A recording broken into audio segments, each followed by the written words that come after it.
నమస్తే అన్న, అందరికీ నమస్కారం. కువైట్ సముద్రపు మార్గం ద్వారా మనం చూసుకుంటే చాలామంది చొరబాటుదారులు కువైట్లోకి ప్రవేశించాలని చెప్పి ప్రయత్నిస్తూ ఉంటారన్నమాట. కొంతమంది మాదక ద్రవ్యాలతో ప్రయాణిస్తూ ఉంటే మరికొంతమంది కువైట్లోకి ప్రవేశించి అలాగే ఇక్కడ ఎలాగైనా బ్రతకాలని చెప్పి ప్రయత్నిస్తూ ఉంటారన్నమాట. స్మగ్లర్లు ముఖ్యంగా సముద్ర మార్గం ద్వారా కువైట్లోకి ప్రవేశిస్తూ ఉంటారు.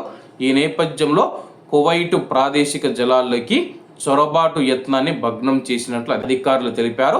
కువైట్ ప్రాంతీయ జలాల ద్వారా కువైట్ దేశంలోకి అక్రమంగా ప్రవేశించేందుకు జరిగిన చొరబాటు యత్నాన్ని సాయుధ దళాలు విజయవంతంగా అడ్డుకున్నట్లు రక్షణ మంత్రిత్వ శాఖ ప్రకటించింది. అలాగే శనివారం ఉదయం ఈ ఘటన చోటు చేసుకున్నట్లు అధికారులు వెల్లడించారు. సముద్ర మార్గం ద్వారా కువైట్ దేశంలోకి అక్రమంగా ప్రవేశించడానికి ప్రయత్నించిన 4 వ్యక్తులను పట్టుకున్నామని చెప్పేసి మంత్రిత్వ శాఖ అధికార ప్రతినిధి colonel Al Rakin Saud Abdul Aziz Al Atwan గారు తెలిపారు. నిందితులను తదుపరి విచారణ కోసం సంబంధిత అధికారులకు అప్పగించినట్లు ఆయన పేర్కొనడం జరిగింది. అలాగే అరెస్ట్ అయిన 4 వ్యక్తులు ఏ దేశానికి సంబంధించిన వారని చెప్పేసి అధికారులు అయితే వెల్లడించలేదు.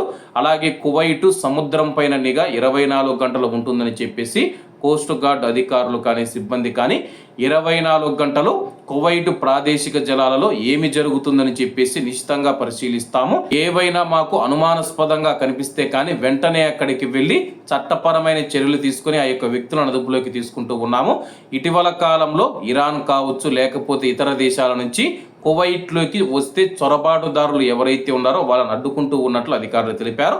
కాబట్టి అందరూ బాగుండాలి, అందులో మనం ఉండాలి. అందరికీ నమస్తే అన్న, జై హింద్.